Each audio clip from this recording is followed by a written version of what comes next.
Not food grade. ಇಂಥ ಕಲರ್ನ ಬಳಸುವ ಆ ಡಬ್ಬದಲ್ಲಿ ಹಾಕಿ ನಮ್ಮ ಪ್ರಾಣದ ಜೊತೆ ಚೆಲ್ಲಾಟ ಆಡೋದು. ಕಲರ್ ಬರೀ ಕಲರ್. ತಿಂಡಿಯೆಲ್ಲ ಕ್ಯಾನ್ಸರ್ ಫ್ಯಾಕ್ಟ್ರಿಗಳಿವು.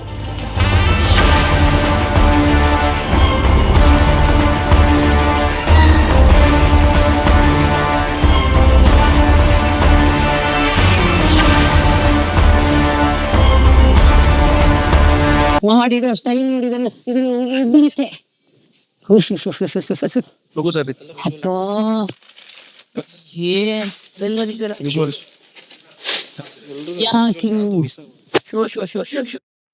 ನೋಡಿ, ನಾ ಕಲರ್ ಬಳಸೋ ಪ್ರಮಾಣ ನೋಡ್ರಿ. ಬಾಬ್ರೆ ನೋಡಿ, ಇಷ್ಟೆಲ್ಲ ಕಲರ್. ಇದು ಪೇಂಟ್ ಫ್ಯಾಕ್ಟ್ರಿಯಾ? ಈ ಪರಿ ಕಲರ್ ಈ ರೀತಿ ತುಂಬಿಸಿಟ್ಟಿದ್ದು. ಬೆಲ್ಲ ನೋಡಿ, ಇಟ್ಟ ಸ್ಟೈಲ್ ನೋಡಿ, ಬೆಲ್ಲ ನೋಡಿ, ಬಣ್ಣ ಬಗೆ ಬಣ್ಣ. ಇವ್ರದ್ದು ಒಂದು ಕಾಮಿಡಿ ಇದೆ ನೋಡ್ರಿ. ಇವ್ರು ಏನು ಮಾಡ್ತಿದ್ದಾರೆ ಅಂದ್ರೆ ಇದರಲ್ಲಿ ನೋಡಿ, ಇವರು ಇದನ್ನು ತೊಗೊಂಡು ಬರ್ತಾರೆ, ಈ ಬಣ್ಣನ. ಓಕೆ ನೋಡಿ, ಆಸಿಮ್ ಪ್ರಾಡಕ್ಟ್ಸ್ ಅಂತೆ. ಇವನ ಅಪ್ಪ ಇಲ್ಲ ಏನಿಲ್ಲ, ಒಂದು GST ಅಂತ ಒಂದಿದೆ ಕಲರ್. ಇದು ಫುಡ್ ಕಲರು ಅಲ್ಲ. ಇವ್ರು ಏನು ಮಾಡ್ತಾರೆ, ಒಂದು ಡಬ್ಬ ತೊಗೊಂಡ್ಬಿಡ್ತಾರೆ, ಆಯಿತಾ? ಈ ಡಬ್ಬದಲ್ಲಿ ಇದನ್ನು ಯಾರಾದರೂ ನಮ್ಮಂಥವ್ರು ಬಂದಾಗ ತೋರಿಸ್ಬೇಕಲ್ಲ, ನಾವು ಫುಡ್ ಕಲರ್ ಉಪಯೋಗಿಸ್ತಿದ್ದೀವಿ, ನಾವು ಫುಡ್ ಕಲರ್ ತೋರಿಸ್ತಿದ್ದೀವಿ ಅಂತ ಇದಕ್ಕೆ ತುಂಬಿಸ್ತಾರೆ. ಇದರಲ್ಲಿ ಅಪ್ಪನೂ ಇಲ್ಲ ಅಮ್ಮನೂ ಇಲ್ಲ ನೋಡಿ. ಆಸಿಮ್ ಪ್ರಾಡಕ್ಟ್ಸ್ ಇದು ಫುಡ್ ಕಲರ್, ಸನ್ಸೆಟ್ ಎಲ್ಲೋ ಅಂತ ಅಷ್ಟೇ ಇದೆ. ಇದು ಮೋಸ್ಟ್ಲಿ ಇಂಡಸ್ಟ್ರಿಯಲ್ ಗ್ರೇಡ್. ಈ ರೀತಿ ಬಣ್ಣ ಬರಬೇಕಾದ್ರೆ ಹಾಕೋ ಪ್ರಮಾಣ ನಿಮಗೆಲ್ಲ ಗೊತ್ತಿಲ್ವೇನ್ರಿ? ನಾ ಬ್ಯಾನ್ ಆಗಿರೋದು ಯಾವ ಅಧಿಕಾರಿಗೆ? ಕಮಿಷನರ್ ಅವರೇ, ನಿಮ್ಮ ಮೂತಿಗೆ ಇಡ್ತಾ ಇದ್ದೀನಿ, ನಿಮ್ಮ ಮುಖಕ್ಕೆ ಇಡ್ತಾ ಇದ್ದೀನಿ ಬಣ್ಣ ಬಳಸೋ ರೀತಿಯನ್ನ. ನೀವು ದೊಡ್ಡದಾಗಿ ಆದೇಶ ಕೊಟ್ಟರೆ ಆಗಲ್ಲ. ನಿಮ್ಮ ಅಧಿಕಾರಿಗಳಿಗೆ ಸ್ವಲ್ಪ ಬೆವರಿಸಕ್ಕೆ ಹೇಳಿ. ಈ ರೀತಿ ನಮ್ಮ ಹಾಗೆ ಗಲ್ಲಿ ಬಂದು ಎಲ್ಲಿ ಆಹಾರ ತಯಾರಾಗ್ತಿದೆ, ಯಾವ ರೀತಿ ಪ್ರಾಣ ಜೊತೆ ಚೆಲ್ಲಾಟ ಆಡ್ತಿದ್ದಾರೆ ಅದನ್ನ ಬಂದು ನೋಡಿ. ಸುಮ್ಮನೆ ಸಂಬಳ ತಿನ್ಕೊಂಡು AC ರೂಮಲ್ಲಿ ಆದೇಶ ಕೊಡೋದಲ್ಲ. ಈ ರೀತಿ ಗಲ್ಲಿಯಲ್ಲಿ ಬಂದು ನೋಡಿದ್ರೆ ಗೊತ್ತಾಗುತ್ತೆ ಇವರು ಜನರ ಜೊತೆ ಯಾವ ರೀತಿ ಚೆಲ್ಲಾಟ ಆಡ್ತಿದ್ದಾರೆ ಅಂತ. ನಾಚಿಕೆ ಆಗ್ಬೇಕು ನಿಮ್ಮ ಸ್ಥಾನ ಕೂತದ್ದಕ್ಕೆ. ಈ ರೀತಿ ಪ್ರತಿದಿನ ಇಷ್ಟೊಂದು ಪ್ರಮಾಣದಲ್ಲಿ ಕಲರ್ ಹೋಗ್ತಾ ಇದೆ ಅಂದ್ರೆ ಜನರ ಆರೋಗ್ಯದ ಗತಿ ಏನ್ರಿ? ಅದು ಒಂದು ಇವ್ರು ತಯಾರಿಸೋ ಫುಡ್ ಪ್ರಾಡಕ್ಟ್ ಇದೆಯಲ್ಲ, ಮಕ್ಕಳು ತಿನ್ನುವಂಥದ್ದು, ಪ್ಯೂರ್ಲಿ ಮಕ್ಕಳು ತಿನ್ನುವಂಥದ್ದು. ಅಗ್ಗದ ಸ್ವೀಟ್ ತಯಾರಿಸೋದು ಅಂದ್ರೆ ಮಕ್ಕಳಿಗೆ ತಿನ್ಸೋದು. ಅವರು ಫರ್ಮೆಂಟೈನ್ ಮಾಡಿರುವಂತ ಜಾಗ ನೋಡಿ, ಇಟ್ಟ ಜಾಗ ನೋಡಿ, ಯಾವ ರೀತಿ ಇಟ್ಟಿದ್ದಾರೆ ಅಂತ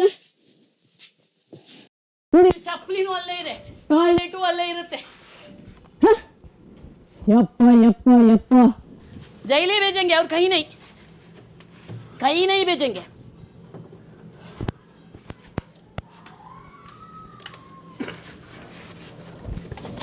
ನೋಡಿ, ಇವರು ಬಣ್ಣ ಬಳಸೋ ರೀತಿ ನೋಡ್ಬಿಟ್ರೆ ನೋಡಿ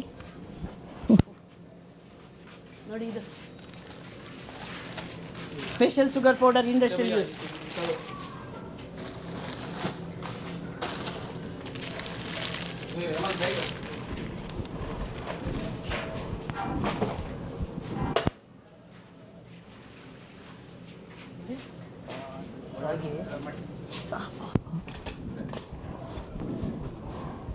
ನೋಡಿ, ಇದೊಂದು ಬಣ್ಣ ಅನ್ಸುತ್ತೆ. ಯಾವ ಬಣ್ಣ ರೀ?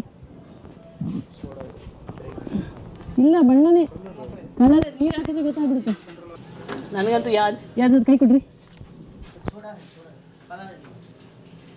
आपका हाथ में कलर है, येलो कलर। नहीं तो डाल दो। ये क्या है? छोड़ा है। थोड़ा मतलब हाथ में कलर नहीं है ना। हाँ, इसमें डालो, थोड़ा पानी डालो। हाँ, क्या है? मेरा हाथ में भी येलो है ना। हाँ, वही बता दिया.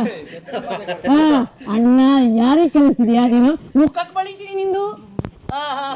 ಸುಳ್ಳು ಹೇಳಿದ್ರೆ मेरा हाथ में कलर है। ಮುಖಕ್ಕೆ ಬಳಿತೀನಿ ನಿಂದು. ಏನು ಹೋಲಿ ಆಟ ಆಡಕ್ಕೆ ತಂದಿದ್ದು? ಹೋಲಿ ಕೇಳಿ ರಕ್ಕ ಹೇಗೆ ಆಪ್ ಲೋಗ್? ಇವರು ನಮ್ಮನ್ನು ಜೀವಚ್ಛವ ಮಾಡಕ್ಕೆ ಹೊರಟಿದ್ದಾರೆ. ಕ್ಯಾನ್ಸರ್ನಂಥ ಭೀಕರ ಕಾಯಿಲೆ ಕೊಟ್ಟು ನಮ್ಮನ್ನು ಕೊಲ್ಲಕ್ಕೆ ಹೊರಟಿದ್ದಾರೆ. ಇವರನ್ನು ಉಗ್ರರನ್ನೋದು ಇನ್ನೇನು ಹೇಳೋಕ್ಕಾಗುತ್ತೆ? ಇದನ್ನು ಫುಡ್ ಟೆರರಿಸಮ್ ಅಂತ ಹೇಳಬೇಕು. ಆಹಾರ ಉಗ್ರರು ಇವರು, ಬೇರೆ ಯಾರೂ ಅಲ್ಲ. ಇವರು ಗೊತ್ತಿಲ್ಲದೆ ದೇಶದೊಳಗೆ ಇದ್ದು ಜನರ ಆರೋಗ್ಯವನ್ನು ಹಾಳು ಮಾಡಿ ನಮ್ಮನ್ನು ಕೊಲ್ಲೋಕೆ ಸಂಚು ಹೂಡ್ತಿರುವಂಥ ಉಗ್ರರು, ಟೆರರಿಸ್ಟ್ಗಳು ಇವರು, ಬೇರೆ ಯಾರೂ ಅಲ್ಲ.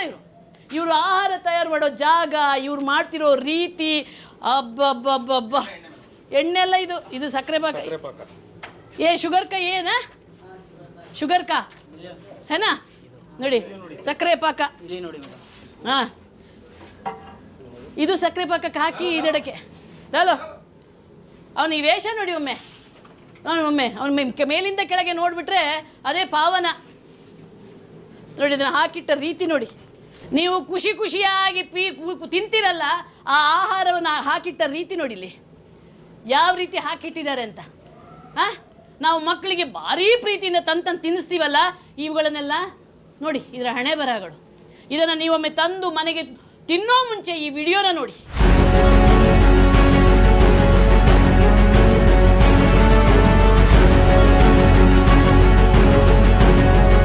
ಇಲ್ಲೊಂದು ತಮಾಷೆ ಗೊತ್ತಾ, ಇವರೆಲ್ಲ ಒಂಥರ ಗುಹೆಯ ಒಳಗೆ ಆಹಾರ ಪದಾರ್ಥಗಳನ್ನು ತಯಾರಿಸುವ ರೀತಿ ಇರುತ್ತೆ. ಫ್ರಂಟಲ್ಲಿ ಚೆನ್ನಾಗಿ ಕಾಣುತ್ತೆ, ಏನು ಎಲ್ಲ ಅದ್ಭುತವಾಗಿ ಕಂಡಂಗೆ ಕಾಣುತ್ತೆ. ಹೀಗೆ ಒಳಗೆ ಹೋಗ್ತಿದ್ದ ಹಾಗೆ ಈ ಆಹಾರ ಮಾಫಿಯಾದ ಭಯಾನಕತೆ ತೆರೆದುಕೊಳ್ಳುತ್ತೆ. ಬನ್ನಿ ತೋರಿಸ್ತೀನಿ ಯಾವ ರೀತಿ ಇದೆ ಅಂತ ನೋಡಿ. ಇದು ಈ ಚಿಕ್ಕ ಪುಟ್ಟ ಮಕ್ಕಳು ತಿನ್ನುವಂಥ, ನಾವು ಅದನ್ನು ಜೇನುತುಪ್ಪ ಅಂತೀವಿ ಅಥವಾ ಗೋಲ್ಗುಪ್ಪ ಅಂತೀವಿ, ಇದನ್ನು ತಯಾರಿಸುವ ಜಾಗ ತೋರಿಸ್ತೀನಿ ನೋಡಿ. ಇದುವೇ ನೋಡಿ, ನೀವೆಲ್ಲ ತಿಂತೀರಲ್ಲ ಬಾದ್ಶಾ ಅಂತ ಹೇಳ್ಕೊಂಡು ನೋಡಿ, ಇದೇ ಜಾಗ ನೋಡಿ. ಇವರೇ ತಯಾರು ಮಾಡ್ತಿರುವಂಥ ಜಾಗ ನೋಡಿದ್ದಾರೆ ನೋಡಿ. ಈ ರೀತಿ ಹಾಕ್ಕೊಂಡು ಬಣ್ಣ ಬೈದಲ್ಲಿ ಹಾಕ್ಕೊಂಡು ಇದ್ರೆ ಕೊಳಕಾಗಿ ಇದೊಂದು ಜಾಗ ಇದು ನೋಡಿ. ಇದನ್ನು ಈ ಪಾತ್ರೆಗಳು ನೋಡಿ, ಇದು ನೀರು ನೋಡಿ. ಯಪ್ಪ ನೋಡಿ, ಇಲ್ಲೇ ಟಾಯ್ಲೆಟು, ಇಲ್ಲೇ ಬಾತ್ರೂಮು, ಎಲ್ಲ ಇಲ್ಲೇ ನೋಡಿ ಇಲ್ಲಿದೆ ನೋಡಿ. ಸೋಪ್ ಹಾಕಿದ್ದೀನಿ ಆದರೂ ಹೋಗ್ತಾ ಇಲ್ಲ ನೋಡಿ. ಯಪ್ಪ ಇನ್ನು ನಮ್ಮದು ಹೊಟ್ಟೆ ಒಳಗೆ ಹೋದರೆ ಇದು ಏನಾಗ್ಬೋದು ಗತಿ ನೋಡಿ. ಹೋಗ್ತಾ ಇಲ್ಲ. ಆ ಗ್ರೀನ್ ಬಣ್ಣ ಅಂತೂ ಅಪ್ಪ ಇದನ್ನು ನೋಡುವಾಗ ಇವರು ತಿನ್ನೋ ಆಹಾರ ಮಾಡ್ತಿದ್ದಾರಾ, ದನಕ್ಕೆ ಹಾಕುವಂಥ ಹಿಂಡಿ ಕೂಡ ಇದಕ್ಕಿಂತ ಚೆನ್ನಾಗಿ ತಯಾರು ಮಾಡ್ತಾರೆ. ಅಷ್ಟು ಕೊಳಕು, ಅಷ್ಟು ಗಪ್ಪು, ಅಷ್ಟು ಗಲೀಜು. ಇದನ್ನೆಲ್ಲ ಕಮಿಷನರ್ಗೆ ತಂದು ತಿನ್ನಿಸ್ಬೇಕು. ಎಲ್ಲ ಬಿಸಾಡಕ್ಕೆ ಇದಕ್ಕಿಂತ ದೊಡ್ಡ ಇದು ಅಪರಾಧ ಅಂದರೆ ನೋಡಿ. ಇವ್ರು ಎಣ್ಣೆ ನೋಡಿ, ಇಲ್ಲಿ ಇದು ಸಕ್ಕರೆ ಪಾಕ, ಅಲ್ಲಿ ಕಾಯಿಸ್ತಾರೆ, ಇಲ್ಲಿ ಹಾಕ್ತಾರೆ, ಇಲ್ಲಿ ಬಣ್ಣ ಏನು ಕಲರ್ಫುಲ್, ಭಯಾನಕ. ನೋಡೋಕ್ಕೆ ಎರಡು ಕಣ್ಣು ಸಾಲದು. ಇದನ್ನು ನೋಡಿದ್ರೆ ಹಂಗೆ ತಿಂದು ಬಿಡೋಣ ಅನಿಸ್ಬಿಡುತ್ತೆ. ಯಾಕೆ ಕಾರಣ ಏನು ಹೇಳಿ, ಇದಕ್ಕೆ ಆ ಪರಿ ಕಲರ್ ಹಾಕ್ಬಿಡ್ತಾರೆ. ಇದನ್ನು ಯಾವಾಗಲೂ ಕೂಡ ಮಕ್ಕಳಿಗೆ ಇದು ಭಾರಿ ಇಷ್ಟ. ಇದು ಮುಟ್ಟೋಕ್ಕೆ ಬಿಸಿ ಇದೆ, ಅಷ್ಟು ಬಿಸಿ ಇದೆ. ಮಕ್ಕಳು ತುಂಬ ಇಷ್ಟಪಟ್ಟು ತಿನ್ನುವಂಥದ್ದು. ಈ ನಿಮ್ಮ ಜಹಾಂಗೀರ್ ಆಗಲಿ, ಜಿಲೇಬಿ, ಈ ರೀತಿದು ಎಲ್ಲದಕ್ಕೂ ಕೂಡ ಭಯಾನಕವಾದ ಕ್ಯಾನ್ಸರ್ ಕಾರಕ ಬಣ್ಣವನ್ನು ಹಾಕ್ತಾರೆ. ತಿನ್ನೋ ಮುನ್ನ 100 ಬಾರಿ ಯೋಚಿಸಿ. ನಿಮ್ಗೆ ಅನಿಸಲ್ವ ಸರ್ ನಾನು ಮಾಡೋದು ತಪ್ಪು ಅಂತ? ಇಂಥವ್ರಿಗೆ ಯಾವ ಶಿಕ್ಷೆ ಕೊಡ್ಬೇಕು ಹಾಗಾದರೆ? ಏನು ನಂಗೆ ಗೊತ್ತೇ ಇಲ್ಲ, ನಾನು ತಂದುಕೊಟ್ಟವ್ರಿಗೆ ಮಾಡೇ ಇಲ್ಲ. ಯಾರು ಆಫೀಸರ್ಸ್ ಬರಲ್ವ ಇಲ್ಲಿಗೆ? ಫುಡ್ ಆಫೀಸರ್ಸ್ ಬರಲ್ವಾ ನಿಮ್ಮ ಪ್ರಾಡಕ್ಟ್ ನೋಡೋಕ್ಕೆ? ಏನು ಹೇಳ್ತಾರೆ ಅವರು? ಅಷ್ಟೇ, ಅವನಿಗೆ ಕಣ್ಕಾಣಲ್ವಂತೆ ಈ ಕಲರ್ ನೋಡೋದಕ್ಕೆ ಅಲ್ವಾ? ಅವರು ಲೈಟಾಗಿ ಬಳಸೋಕೆ ಹೇಳಿದ್ದಾರೆ. ಮತ್ತೆ ಬಂದು ನಿಮ್ಮನ್ನು ಚೆಕ್ ಮಾಡಿಲ್ವಾ? ನಿಮಗೆ ಒಮ್ಮೆ ಫೈನ್ ಹಾಕಿಲ್ವ ಯಾರು ಕೂಡ? ಒಮ್ಮೆ ACP ಎಲ್ಲ ಬಂದಾಗ ಮಾಡಿಲ್ಲ. ಈ ಸಲ ಜೈಲಿಗೆ ಕಳಿಸ್ಬೇಕು. ಕಲರ್ ಎಷ್ಟು ಹಾಕ್ಬೇಕು ಗೊತ್ತಾ ಸರ್? ಒಂದು ಸೂಜಿ ಮೊನೆಯಷ್ಟು ಹಾಕಬೇಕು. ಸೂಜಿ ಮೊನೆಯಷ್ಟು. ನೀವು ಈ ರೀತಿ KG ಗಟ್ಟಲೆ ಕಲರ್ ಹಾಕ್ಕೊಂಡು ಜನರಿಗೆ ಕ್ಯಾನ್ಸರ್ ಕೊಡ್ತೀರಲ್ಲ, ನಿಮ್ಮನ್ನೆಲ್ಲ ಎಲ್ಲಿ ಕಳಿಸ್ಬೇಕು ಹೇಳಿ? ಯಾಕೆ ಹಿಂಗೆ ಮಾಡ್ತೀರಿ ಸರ್? ಏನು ಲಾಭ? ಸಾಕಾಗಲ್ವಾ ನಿಮ್ಗೆ? ಈಗ ಬಾಯಿಗೆ ಹಾಕ್ಲಿ ಇದನ್ನು ಅಷ್ಟೇ, ಅರ್ಧ ಸ್ಪೂನನ್ನು ಹಾಕ್ಬಿಡ್ಲಾ? ದಿನಾ ಹಾಕ್ಬಿಡ್ಲಾ? ಚಿಕ್ಕ ಮಕ್ಕಳು ತಿನ್ನೋ ಸರ್ ಇದು. ನಿಮಗೆ ಲೈಸೆನ್ಸೇ ಕೊಟ್ಟಿಲ್ಲ, ಮತ್ತೆ ಹೆಂಗೆ ನೀವು ಫುಡ್ಡನ್ನು ತಯಾರು ಮಾಡ್ತಿದ್ದೀರಾ? ಫುಡ್ ತಯಾರು ಮಾಡಿ ಈ ರೀತಿ ಕಲರ್ ಹೆಂಗೆ ಹಾಕ್ತಿದ್ದೀರಾ? ಹೆಂಗೆ ನೀವು ಬ್ರ್ಯಾಂಡ್ ಮಾಡ್ತಾ ಇದ್ದೀರಾ? ಹೆಂಗೆ ಬ್ರ್ಯಾಂಡ್ ಮಾಡ್ತಿದ್ದೀರಾ? ಎಲ್ಲಿದೆ FSSLC? ಇದೆಲ್ಲಿದೆ? ನಿಮಗೆ ನಂಬರ್ ಬೇಕಲ್ವಾ? ನೀವೇನೇ ಮಾಡೋದಿದ್ರು ಕೂಡ ಈ ರೀತಿ ನೀವು ಭರ್ಜರಿಯಾಗಿ ಡಬ್ಬದಲ್ಲಿ ಹಾಕ್ಕೊಂಡು ಪ್ರಾಡಕ್ಟ್ ಮಾರ್ತಾ ಇದ್ದೀರಲ್ಲಿ. GST ಎಲ್ಲಿ? Where is GST? ಅದು ಅಷ್ಟು ಹಿಡಿದಿದ್ದು ಮೊನ್ನೆ ಸ್ಟಾರ್ಟ್ ಮಾಡಿದ್ರಿಂದಲ್ಲ ನಿಮ್ಮ ಇದನ್ನು ಇದರಲ್ಲಿ ಇದಾಗಿರೋದು. ಯಾರಿಗೆ ಹೇಳ್ತೀರಾ? ನಿಮ್ಗೆ ಗೊತ್ತಾಗ್ಲಿಲ್ವಾ? ಲೈಸೆನ್ಸ್ ತಗೋಬೇಕು ಯಾವುದೇ ನೀವು ಎಲ್ಲಿದ್ದ? ಭಾರತದಲ್ಲಿದ್ದೀರಾ ಅಲ್ಲ ಎಲ್ಲಿ? ಅಫ್ಘಾನಿಸ್ತಾನ, ಉಗಾಂಡದಲ್ಲಿದ್ದೀರಾ? ಅಕ್ನಾಲಜ್ಮೆಂಟ್ ಕೊಡಿ. ಬರೆದು ಕೊಟ್ಟಿರೋದಲ್ಲ, ಅಕ್ನಾಲಜ್ಮೆಂಟ್ ಆದ್ರೂ ಕೊಡ್ಬೇಕಲ್ಲ ನೀವು ಅಪ್ಲೈ ಮಾಡಿದ್ದಕ್ಕೆ. ಹೆಂಗ್ರಿ ಲೈಸೆನ್ಸ್ ಇಲ್ಲದೆ ಫುಡ್ ತಯಾರು ಮಾಡ್ತಾ ಇದ್ದೀರಿ? ಯಾವನ್ರಿ ಅವನು ಇವರಿಗೆ ಪರ್ಮಿಷನ್ ಕೊಟ್ಟವನು? ಯಾವನು ಬಂದ ಅಧಿಕಾರಿ ಹೇಳದಂತೆ ಚೂರು ಕಲರ್ ಹಾಕುಂತ? ಅದಕ್ಕೆ ಯಾರು ಇಲ್ಲಿನ ಈ ಫುಡ್ ಆಫೀಸರ್ ಯಾರು? ಈ ಕಡೆ ಈ ಏರಿಯಾದ್ದು ನೋಡಿ. KP ಅಗ್ರಹಾರದಲ್ಲಿ ಕಾರ್ಯನಿರ್ವಹಿಸ್ತಿರುವಂಥ ಅಧಿಕಾರಿಯೇ ಬಂದು ಲೈಸೆನ್ಸೇ ಕೊಡದೆ ಇವರಿಗೆ ಆಹಾರ ತಯಾರಿಸಿ ಅಂತ ಹೇಳ್ತಾನಂತೆ, ಕಲರ್ ಚುಚ್ಚೂರು ಹಾಕಿ ಅಂತ ಹೇಳ್ತಾನಂತೆ. ಈ ಅಧಿಕಾರಿನ ಸಸ್ಪೆಂಡ್ ಅಲ್ಲ ಡಿಸ್ಮಿಸ್ ಮಾಡ್ಬೇಕು. ಈ ರೀತಿ ಯಾವುದೇ ಜಾಗೃತಿ ಮೂಡಿಸದೆ, ಇವರಿಗೆ ಯಾವುದೇ ರೀತಿಯ ಮಾಹಿತಿಯನ್ನು ಕೊಡದೆ ಬೇಕಾಬಿಟ್ಟಿ ಗೊಬ್ಬರ ತಯಾರಿಸ್ತೀವಿ ನೋಡಿ, ಆ ರೀತಿ ಬೇಕಾಬಿಟ್ಟಿ ಆಹಾರ ಮಾಡೋಕ್ಕೆ ಬಿಟ್ಬಿಟ್ಟು ಜನರ ಆರೋಗ್ಯ ಜೊತೆ ಚಲ್ಲಾಟ ಆಡ್ಕೊಂಡಿದ್ದೀರಲ್ಲ ಆರೋಗ್ಯ ಸಚಿವರೇ, ನಿಮ್ಮ ಕ್ಷೇತ್ರದಲ್ಲೇ ಈ ರೀತಿ ಅನಾರೋಗ್ಯಕರವಾದಂಥ ಆಹಾರ ತಯಾರಿಸುವ ಇಷ್ಟು ದೊಡ್ಡ KP ಅಗ್ರಹಾರದಂಥ ದೊಡ್ಡ ಏರಿಯಾ ಇದೆ, ನಿಮ್ಮನ್ನು ನೀವು ಆ ಸ್ಥಾನದಲ್ಲಿ ಕೂರೋಕೆ ಯೋಗ್ಯರ ಅಂತ ಒಮ್ಮೆ ನೀವೇ ಆತ್ಮಾವಲೋಕನ ಮಾಡ್ಕೊಳ್ಳಿ.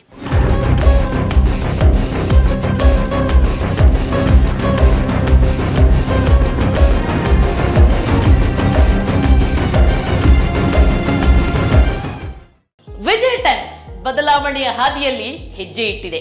ಈ ಹೆಜ್ಜೆಯನ್ನ ಭ್ರಷ್ಟರ ವಿರುದ್ಧ ಹೋರಾಟ ಮಾಡೋಕೆ, ಬಡವರ ದಮನಿತರ ದನಿಯಾಗೋದಕ್ಕೆ ಬಳಸ್ತಾ ಇದ್ದೀವಿ. ಆದ್ರೆ ಈ ಹೋರಾಟದಲ್ಲಿ ಸಾಕಷ್ಟು ಕಲ್ಲು ಮುಳ್ಳುಗಳಿವೆ.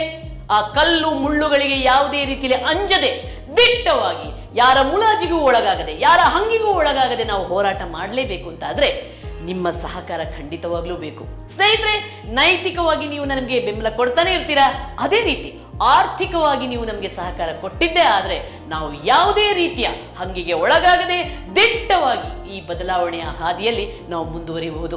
ಅದಕ್ಕಾಗಿಯೇ ನೀವು ನಮಗೆ ದಿನಕ್ಕೆ ₹1 ಅಂದ್ರೆ ವರ್ಷಕ್ಕೆ ₹365 ಕೊಟ್ಟು ನಮ್ಮ ವಿಜಯ ಟೈಮ್ಸ್ನ ಚಂದಾದಾರರಾಗಿ, ಆ ಮೂಲಕ ನಮಗೆ ಪ್ರೋತ್ಸಾಹ ಕೊಡಿ, ಶಕ್ತಿ ತುಂಬಿ. ಜೊತೆಗೆ ಯೂಟ್ಯೂಬ್ನಲ್ಲಿ ಸಬ್ಸ್ಕ್ರೈಬ್ ಮಾಡಿ, ಫೇಸ್ಬುಕ್ಕಲ್ಲಿ ನಮ್ಮ ವಿಜಯ್ ಟೈಮ್ಸ್ ಅನ್ನ ಫಾಲೋ ಮಾಡಿ, ಇನ್ಸ್ಟಾಗ್ರಾಮ್ನಲ್ಲೂ ಕೂಡ ಫಾಲೋ ಮಾಡಿ.